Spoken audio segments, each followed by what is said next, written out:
우리 한 절씩 두 절인데요. 우리 함께 읽도록 하겠습니다. 두 절 우리 함께 읽도록 하겠습니다. 23절에서 24절 시작.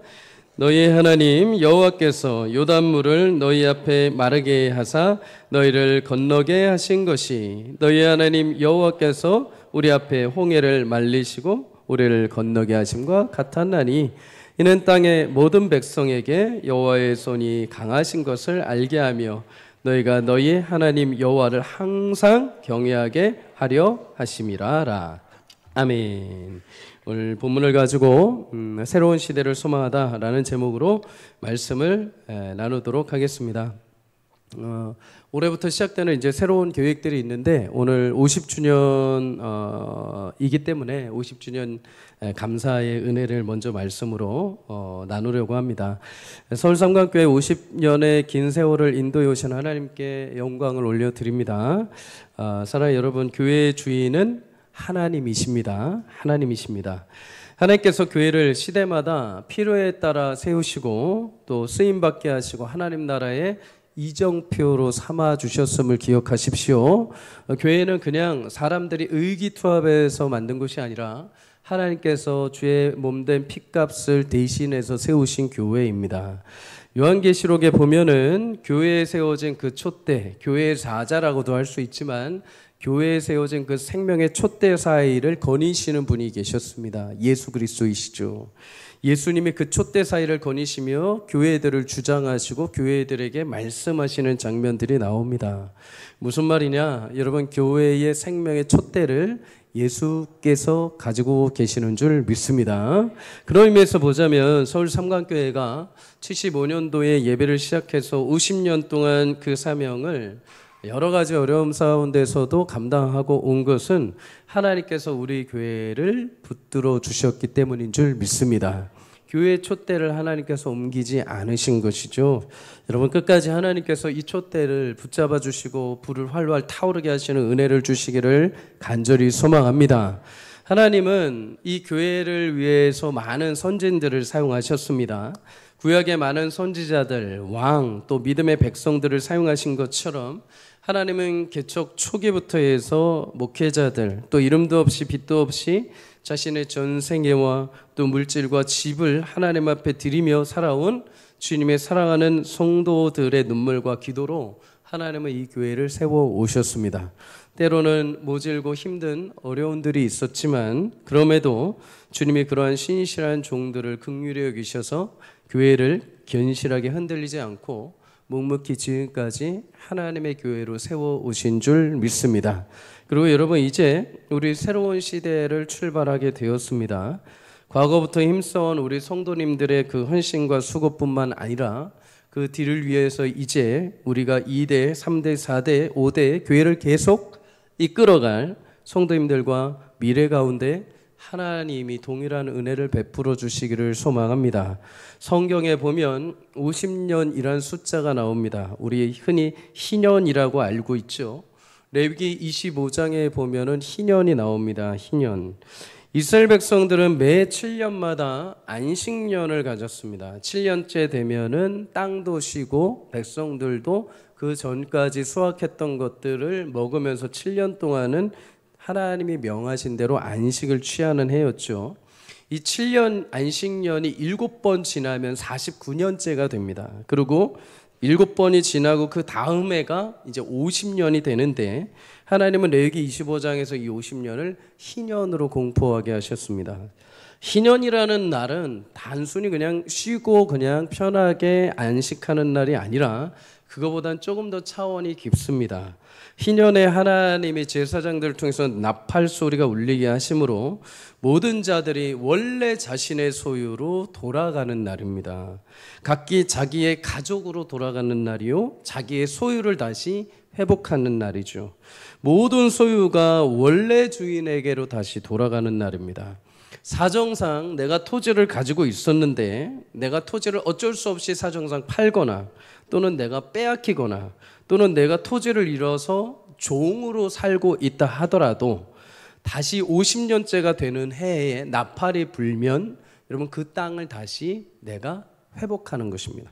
내 직위를 다시 회복하는 것이죠. 하나님이 주셨던 그 기업을 다시 회복하는 날이 희년인 것입니다. 한마디로 다시 새로운 시작을 할 수 있도록 기회를 주시는 것이죠.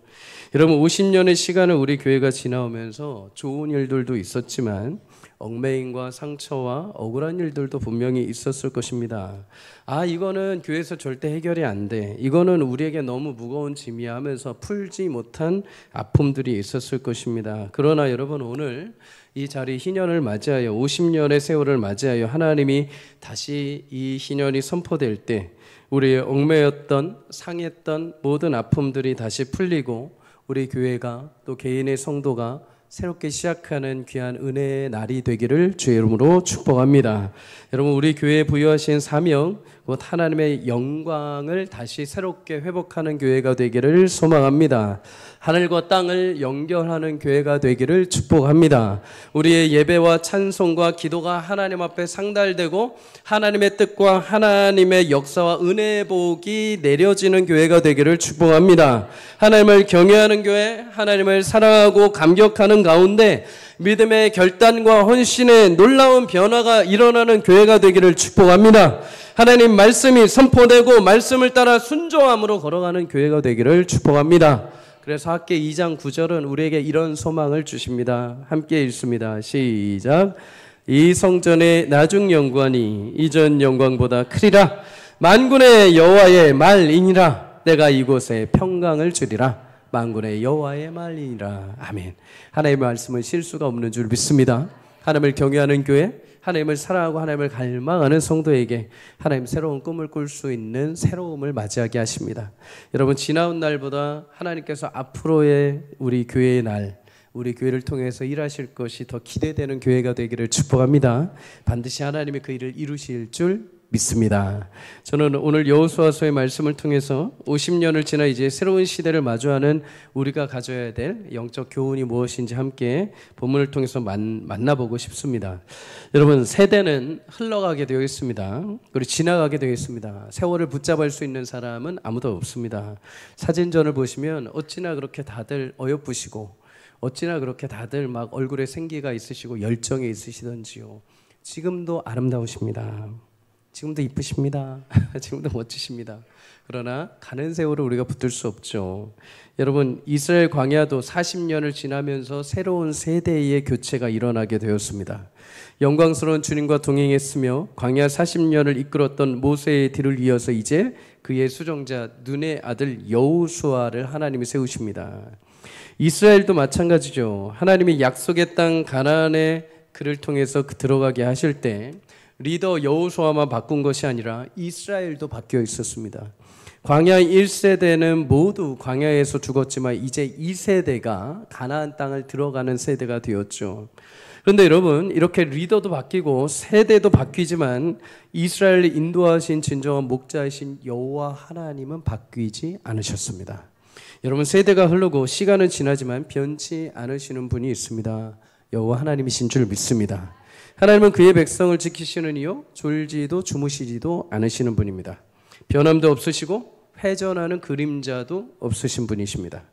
우리 인생은 그 사명을 다하면 풀과 같이 시들고 죽게 다시 돌아가지만 하나님은 영원하시며 그의 나라를 온전히 세워 가십니다. 그래서 하나님은 한계가 없으신 분입니다. 인생은 아무리 약속을 해도 인생에 한계가 있기에 그것을 지키지 못할 때가 있죠. 그러나 하나님은 인생이 아니시고 영원 무궁하십니다. 하나님이 과거 우리 선배 세대와 함께 하신 것처럼 새로운 시대를 앞두고 있는 서울 삼강교회 모든 새로운 세대의 성도님들과 함께 해주시는 은혜가 있기를 주의 이름으로 축복합니다. 여호수아는 모세의 뒤를 이어서 하나님이 분명히 세우셨습니다. 그런데 한 가지 궁금한 점이 있죠. 여러분, 당시 레위 제사장들은 모두 아버지의 뒤를 이어서 혈통의 뒤를 이어서 그들이 또 제사장으로 세워졌습니다. 그렇다면 여러분, 모세도 역시 그의 아들들이 그의 뒤를 이어서 세워져야 하지 않을까요? 그러나 하나님은 모세의 뒤를 이어서 그의 아들들을 세우지 않으십니다. 여호수아, 완전히 혈통이 다른 여호수아를 세우죠. 왜 그러셨을까요? 출애굽기 33장 11절에 보면 모세가 회막에서 하나님과 함께 대면하여 진으로 돌아오는 장면이 나옵니다. 그런데 이때 여러분 회막이라는 것은 이스라엘 백성들이 진을 치면 가장 가운데, 가장 중심에 하나님의 회막에 있었죠. 하나님의 영광이 이스라엘 백성들 전 진영의 가장 중앙에 임하셨죠. 우리 인생도 마찬가지입니다. 하나님이 우리 인생의 가장 중앙에 임하시죠. 정중앙에, 정중심에 우리 가운데 임하시죠. 회막의 가장 중앙에 임했을 때 여러분 모세가 그 회막에 가서 하나님을 만나고 친구와 같이 하나님을 만났다라고 말합니다. 만나고 돌아갑니다. 그런데 이때 눈의 아들 수종자 여호수아는 회막을 떠나지 아니하였다라고 말합니다. 모세가 하나님을 만나고 돌아가는데 여호수아는 회막에 남은 것입니다. 하나님을 너무나 사랑하고 하나님과 함께하는 시간이 너무나 좋고 주님의 성막 앞에 거하는 것이 너무나 간절하고 사모했기에 그 자리에 남아있던 것이죠. 신명기 31장 14절에 보면 모세가 이제 죽을 기한이 찼을 때 하나님이 모세를 부르십니다. 그리고 여호수아를 불러서 회막에 세우라. 내가 그에게 명령을 내릴 것이다. 다시 말해 이제 모세의 뒤를 이어서 하나님이 여호수아를 세우시겠다는 것입니다. 하나님과 함께하는 것을 너무나 즐거워했던 여호수아, 하나님의 회막에서 주님의 은혜를 간절히 사모했던 여호수아, 그런 여호수아를 하나님께서 새로운 하나님의 인도자요 하나님의 리더로 세우셨습니다. 여러분 하나님의 은혜를 사모하는 축복이 있기를 주의 이름으로 소망합니다. 주의 전에 나올 때 주의 은혜를 간절히 사모하는 마음으로 올 수 있기를 주의 이름으로 축복합니다. 여호수아는 모세의 수행 비서처럼 일한 사람입니다. 그런데 여호수아는 단순히 그냥 종처럼 일한 사람이 아닙니다. 모세와는 별개로 하나님을 사랑하는 참된 하나님의 자녀로 살고 있었습니다. 내가 그냥 모세가 시켜서 하는 일이 아니라 하나님을 내가 극진히 사랑하기에 모세가 떠났음에도 그 회막에서도 하나님을 사랑하고 기도하며 주님을 찾았던 것이죠. 여러분 교회 나오는데 일하러 나오지 말기를 바랍니다. 여러분 교회 나오는데 누구의 권유 때문에 누구에게 보이기 위해서 나오지 마시고 여러분 하나님을 사모하는 마음으로 나올 수 있기를 주의 이름으로 축복합니다. 교회 나올 때 여러 가지 일들 생각해가지고 사람들 때문에 오지 마십시오. 사람들 때문에 얽매이지 마십시오. 오직 내 주님을 사모하는 마음과 열심으로 나올 수 있기를 주의 이름으로 축복합니다. 시편 69편 9절에 다윗은 이렇게 고백을 합니다. 주의 집을 위하는 열성이 나를 삼켰다. 열성이라는 이 단어는 영어로 말하면 질투라는 단어입니다. 질투. 하나님의 은혜를 다른 누군가한테 빼앗기고 싶지 않은 겁니다. 하나님의 은혜를 사모함에 있어서는 다른 누군가한테 주고 싶지 않은 겁니다. 내가 공부는 못할지언정, 내가 돈은 다른 사람들에게 많지 않을지언정, 내가 건강은 다른 사람들에 비해서 없을지라도, 내 자녀들이 남들 앞에 떵떵하지 않을지라도 나는 하나님의 은혜 앞에서는 물러서지 않겠다는 것입니다. 하나님의 은혜 다른 사람들에게 빼앗기지 않겠다는 것입니다. 어떻게 해서는 그 은혜 내가 취하겠다는 것이죠. 여러분 그렇게 은혜를 사모하는 자에게 하나님 은혜 부어주신 줄 믿습니다. 사랑하기에 뺏기기 쉽지 않은 것이죠. 예배하러는 마음이 그런 마음이 되기를 주의 이름으로 축복합니다. 사단이 빼앗든, 사단이 나를 졸게 하든, 사단이 나를 지각하게 하든, 사단이 내 마음에 걱정, 근심 막 해가지고 예배하는 동안 세상 소리에 가득하다가 돌아가게 하든, 그러든 말든 나는 그냥 오면 되지 하고 오시지 마시고 간절히 사모하는 마음으로 오십시오. 간절히 사모하는 마음. 하나님 오늘 은혜 주시지 않으면 저 안 됩니다. 하나님 이번 주에 저 은혜 주시지 않으면 안 됩니다. 하나님 제 몸이 피곤하고 제 마음이 이렇게 무너졌는데도 이렇게 나오는 이유는 하나님의 은혜를 사모하기 때문입니다. 하나님밖에 없기 때문에 나오는 것입니다. 그런 간절한 마음으로 사모하는 마음으로 나올 때 하나님께서 그런 자들에게 그의 집을 하나님 지키시고 그의 인생을 지키시는 줄 믿습니다.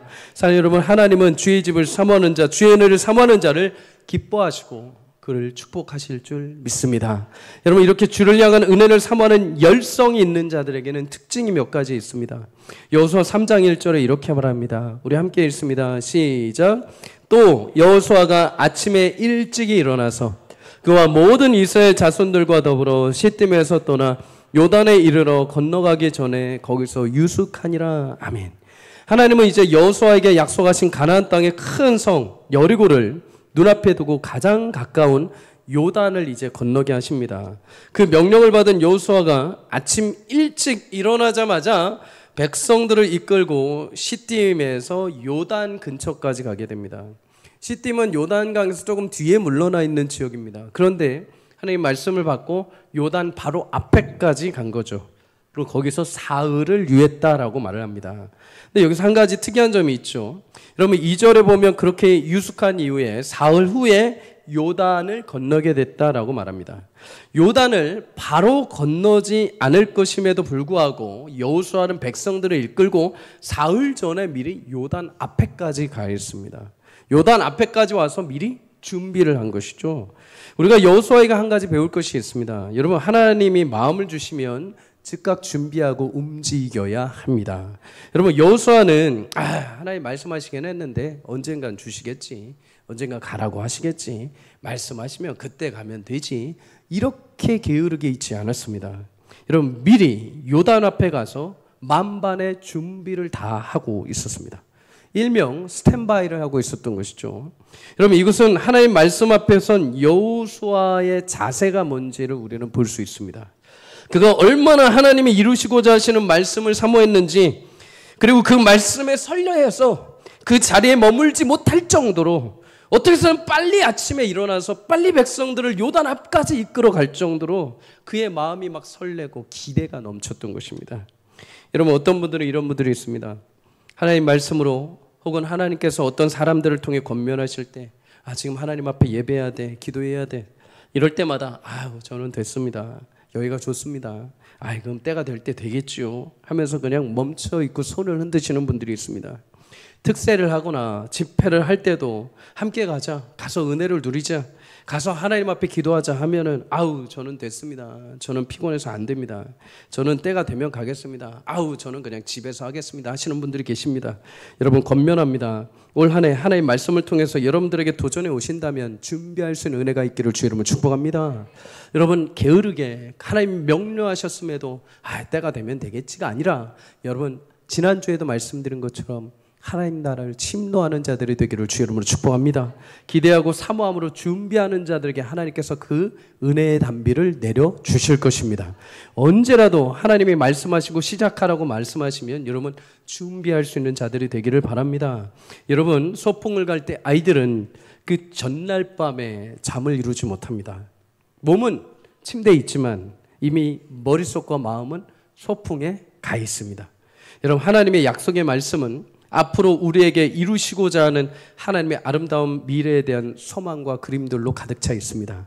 그 말씀이 우리 가슴을 다시 뛰게 하고 하나님을 향한 기대와 소망으로 이루어 주시기를 주의 이름으로 축복합니다.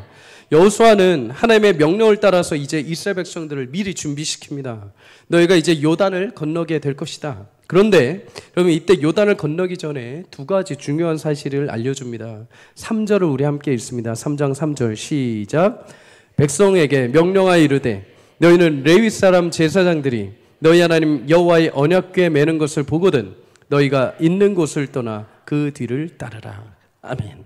여러분 이스라엘 백성들이 장막을 거두고 바로 요단강으로 바로 침략해서 들어가지 않습니다. 한 가지 기준이 있습니다. 레위 제사장들이 하나님의 언약궤를 매는 것을 보거든 준비하고 그 언약궤 뒤를 따르는 것입니다. 4절에 보면 3장 4절에 보면 언약궤와 거리가 2000규빗 정도 떨어뜨리라고 합니다. 대략 1km입니다. 1km. 1km 언약궤를 맨 제사장들을 보고 그 뒤를 따라 움직이라는 거죠. 레위 제사장들의 언약궤는 하나님의 영광의 임재를 상징합니다. 요단을 건너는데 누가 앞장을 서시는가? 여호와 하나님께서 앞장서신다는 것입니다. 하나님이 앞서가시는데 거리를 두고 뒤따르라는 것이죠. 여러분 이것은 모든 결정과 선택을 하나님께 맡기라는 것입니다. 언약궤가 어디로 가든 이쪽으로 가든 저쪽으로 가든 저 물가 안으로 가든 그 언약궤가 이끄는 대로 가라는 것입니다. 요단? 물이 있는데 저기 어떻게 건너가요? 라고 생각하지 말고 언약궤가 요단에 들어가면 너희도 그걸 보고 쫓아 들어가라는 것입니다. 여러분 놀라운 사실이 무엇인지 아십니까? 4절에 보면 그렇게 떨어져서 언약궤를 따라가면 너희가 행할 길을 알 것인데 이전에 이 길로 지나보지 못하였다라고 말합니다. 다시 말해 한 번도 사람이 가보지 않은 길, 사람의 생각과 방법으로 상상할 수 없는, 계획할 수 없는 그 길을 하나님의 인도해 가신다는 것입니다. 여러분 하나님은 우리 인생에 한 번도 경험하지 못한 놀라운 길과 비밀로 인도해 주십니다. 지난 송구 영신 예배 때 우리는 변화해야 된다고 말씀드렸습니다. 변화하지 않으면 지금은 익숙하고 편할지 모르지만 그것이 우리를 점점 도태되게 하고 굳어지게 만들 것입니다. 이스라엘을 향한 하나님의 목적은 여러분 애굽이 아니었습니다. 애굽에서 종살이하며 그냥 파나 먹고 양파나 먹고 고기나 먹고 시키는 대로 하고 그것이 아닙니다. 이스라엘 백성들은 광야 40년이 그들의 목적지가 아니었습니다. 약속하신 땅은 가나안이었습니다. 그런데 여러분 그 약속의 땅까지 가는데 그 길은 한 번도 지나보지 않은 길이라고 합니다. 한마디로 영적 모험이 시작이 된 것이죠. 여러분 우리 교회도 영적 모험을 시작하기를 주 이름으로 축복합니다. 예전에 편한 그대로 이대로가 좋겠다가 아니라 더욱 주님의 은혜를 사모하며 하나님의 은혜를 갈망하며 새로운 변화의 길로 주님을 따라갈 수 있기를 주 이름으로 축복합니다. 물론 요단이 왜 안 보이겠습니까? 앞에 홍해가 왜 안 보이겠습니까? 그러나 여러분 하나님은 홍해를 가르치고 가셨습니다. 하나님은 요단을 가르치고 가셨습니다. 하나님 앞에 어떤 것도 장애물이 될 수 없습니다. 그 길은, 그 놀라운 기적은 하나님의 언약궤를 보고 쫓아가는 백성들만 볼 수 있습니다. 아, 요단이 있어서 하나님 안 돼요. 지금은 안 돼요. 홍해 때문에 안 돼요. 요단 때문에 안 돼요 하면 평생 못 건너갑니다. 그러나 주님 앞서가시면 우리가 뒤따라 가겠습니다. 믿음으로 따라가는 자들은 하나님께서 가르시고 마르게 하시는 역사의 땅을 밟고 건너가는 은혜를 맛보게 될 줄 믿습니다. 여러분 우리가 소망하는 거 그거 아닙니까? 세상의 방법이 아니라 하나님 기이하고 놀라운 일로 내 삶에 역사해 주십시오. 우리 흔히 그렇게 기도하지 않습니까? 놀라운 기도 제목, 기적과 같은 기도 제목 중에 하나, 하나님 자녀가 내 말 잘 듣게 해주십시오. 여러분 이거 굉장히 어려운 기도입니다. 성령님도 사춘기 아이들 잘 못 다루십니다. 근데 우리가 그런 기도 하죠. 그런데 지나고 나면은 전혀 내가 생각하지 않았던 방법으로 하나님 자녀들을 키워오시는 것을 보게 됩니다. 여러분 하나님 말씀 앞에 순종하며 가는 자들의 그런 축복을 주시는 것이죠. 여러분 하나님은 기이하고 놀라운 일로 우리 가운데 역사하실 줄 믿습니다. 내 앞에 요단이 있어도 내 앞에 홍해가 있어도 하나님 말씀하시면 꿋꿋하게 따라갈 수 있는 새로운 시작이 되기를 주 여러분 축복합니다. 여러분 또 한 가지 우리가 가져야 할 일이 있습니다. 5절에 보면 자신을 성결하라라고 말합니다. 성결케 하라. 너희가 떠나기 전에 내일 하나님께서 귀한 일을 행하실 텐데 너희가 먼저 너희의 몸을 성결하게 하라라고 여호수아가 명령합니다. 다시 말해서 구별하라라는 것이죠. 구약에서 성결은 특별히 제사장들을 먼저 준비시키는 데 시작되었던 일입니다. 제사장들이 하나님의 전 안에 들어가기 전에 흉패와 애복과 띠와 겉옷 등 별도로 입는 옷이 있었습니다. 1년 동안 자신을 성결하게 준비하고 옷을 성결하게 입고 준비했던 거죠. 자신들의 가슴팍에 흉패 위에 여호와께 성결이라고 하면서 그것을 평생 잊지 않도록 만들었습니다. 항상 하나님 앞에 설 때 하나님의 임재를 준비할 때 자기 몸의 거룩함으로 구별되게 하라는 거죠. 그런데 여러분 하나님은 제사장들을 만날 때만이 아니라 이스라엘 민족을 성결케 하실 때가 있었습니다. 출애굽기 19장에 하나님이 시내산에서 이스라엘 백성들을 만나시고 말씀을 주실 때도 모세에게 가르치셔서 백성들을 성결케 하라라고 말합니다. 하나님이 이제 임재하셔서 말씀을 주시려고 할 때 백성들을 만나시고 백성들에게 놀랍고 기이한 일을 행하실 때 백성들로 하여금 성결케 준비시켜라라고 하시죠. 오늘 여호수아를 통해서 요단을 건너기 전에 이스라엘 백성들에게도 말씀하십니다. 너희들을 스스로 성결케 해라. 여러분 성결은 곧 임재하시고 역사하시는 하나님 앞에 백성들이 마땅히 해야 될 몸의 준비라고 할 수 있습니다. 3장 5절에 이렇게 말씀합니다. 자신을 성결하게 하라. 여호와께서 내일 너희 가운데 기이한 일을 행하실 것이다. 여러분 하나님의 일하심도 중요하지만 하나님의 임재 앞에 자신을 거룩하고 성결하게 준비하는 믿음의 자세가 우리 가운데 있기를 주 이름으로 축복합니다. 이런 의미에서 이제 내년 주제에서 여러분 몇 주에 걸쳐서 이야기를 드리겠지만 여러분 예배할 때도 그런 마음과 자세로 준비할 수 있기를 바랍니다. 하나님의 은혜를 사모하며 나의 몸을 예배를 위해서 준비하는 것이죠. 미리 잠을 청하고 미리 아침에 일찍 일어나서 하나님 앞에 단장을 하고 깨끗하게 하나님 앞에 나를 드리기 위해서 나오는 것, 오늘 나에게 주실 은혜를 사모함과 기대함으로 내 마음이 일찍 와서 내 몸이 일찍 와서 주님 앞에 찬양하는 것, 내가 하나님 앞에 기도하는 것, 내가 하나님의 은혜를 간절히 사모하고 예배를 준비하는 것, 여러분 거기서부터 하나님의 약속의 성취가 시작이 됩니다. 한 가지 더 있죠. 여러분 교회 나올 때 서로 안에 서로 성결하고 예배할 수 있는 분위기를 만들어줄 수 있기를 주의 이름으로 축복합니다. 자신을 성결하게 한다는 것은 단순히 몸만 청결하게 하는 것이 아닙니다. 옷만 깨끗하게 입는 것이 아닙니다. 나의 모든 것이죠. 나의 표정, 나의 말투, 나의 행동 하나까지도 하나님의 은혜가 임할 준비가 되어 있어야 하는 것입니다. 나는 준비 다 됐습니다. 나는 완벽해 하고 딱 왔는데 옆에 있는 성도에게 내가 훅 하고 말을 해버립니다. 옆에 있는 성도가 내 거 조금 건드려가 툭 째려봅니다.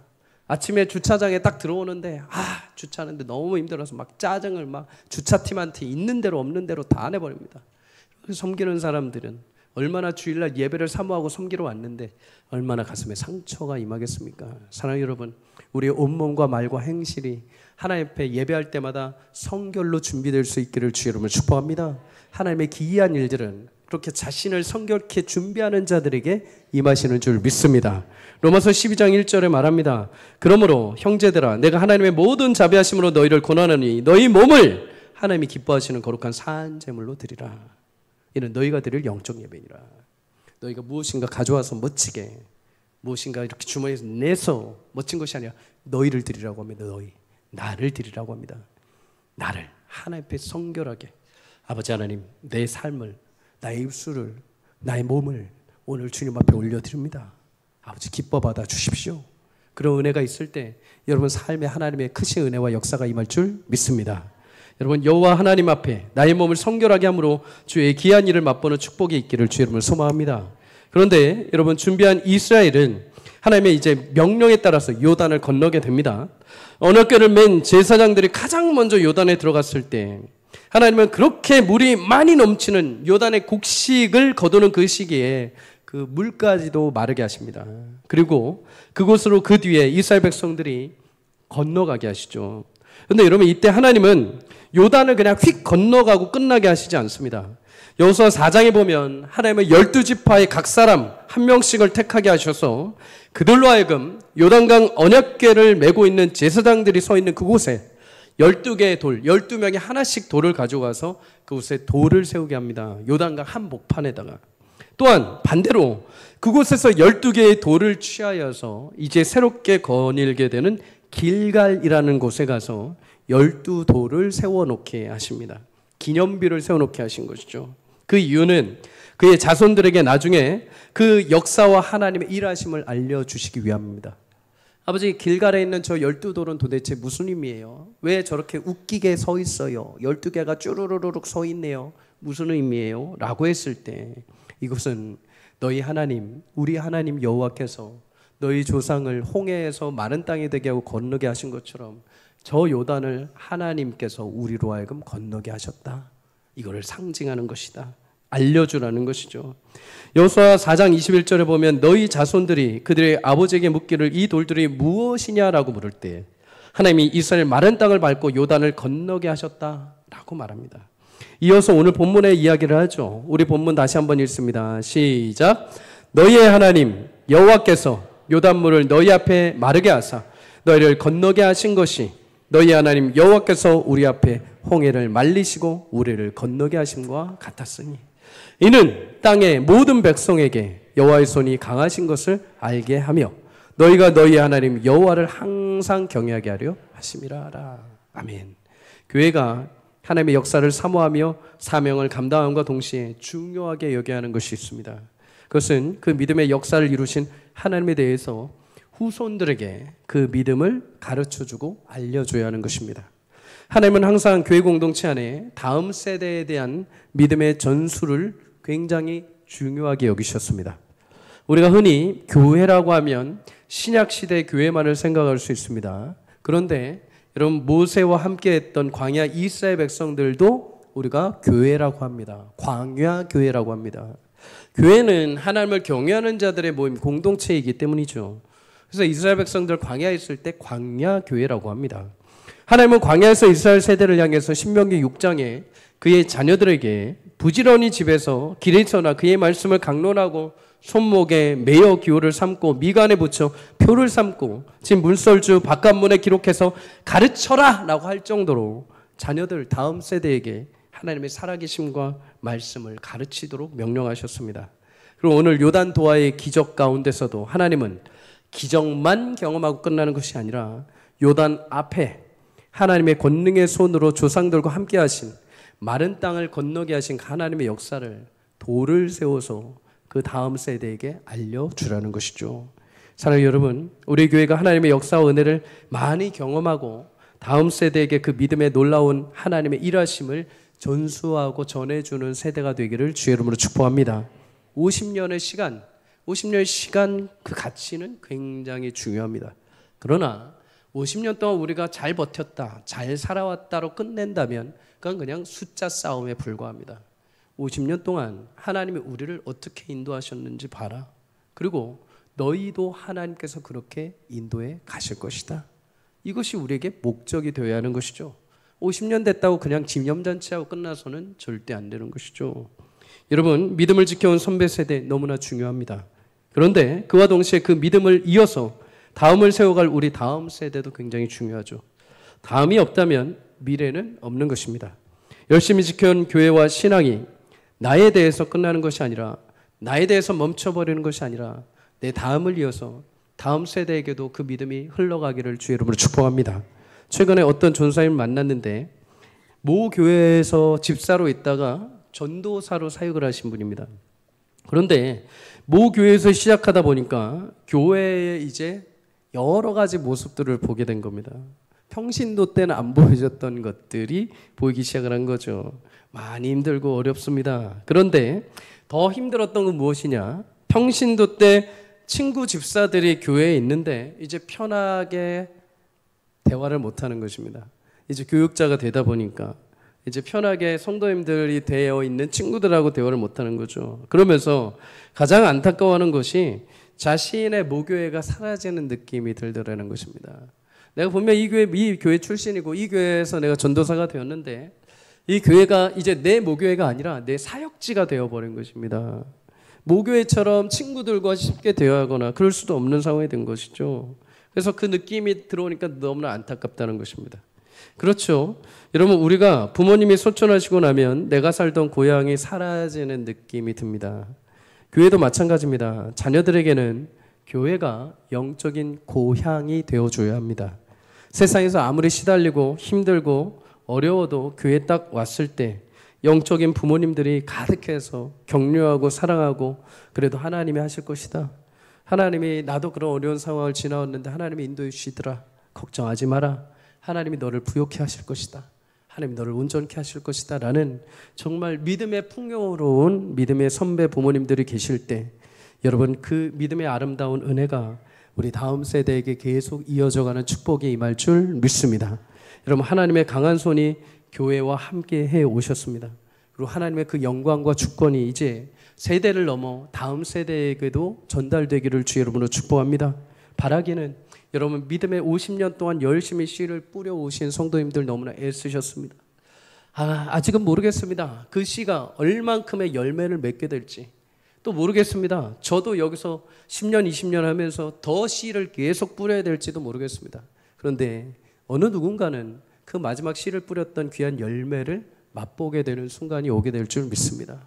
그래서 우리는 항상 맛보아야 될, 우리는 꼭 거두어야 될 사람들이 아니라 계속 뿌려야 될 사람들인지 모르겠습니다.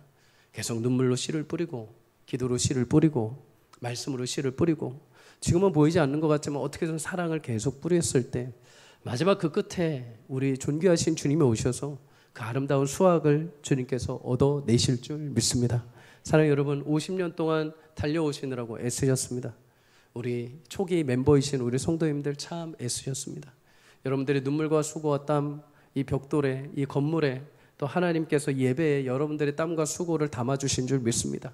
그리고 그 50년을 지나서 이제 오늘 새롭게 시작하는 한 해 다시 한번 우리가 새롭게 하나님의 은혜를 구하며 이 교회가 믿음의 세대의 아름다운 영광과 그 은혜를 주셨던 것처럼 다시 다음 세대에게도 아름다운 믿음의 유산이 흘러넘치는 복된 교회가 되기를 주의 이름으로 축복합니다. 달려온 만큼 앞으로가 또 믿음으로 달려가는 것이 기대가 되는 교회, 하나님 앞에 최선을 다해서 예배하는 교회, 하나님의 기쁨을 시원케 하는 교회, 그런 우리 서울 삼광교회가 되기를 또 우리 모든 성도님들이 되시기를 주의 이름으로 간절히 축복합니다.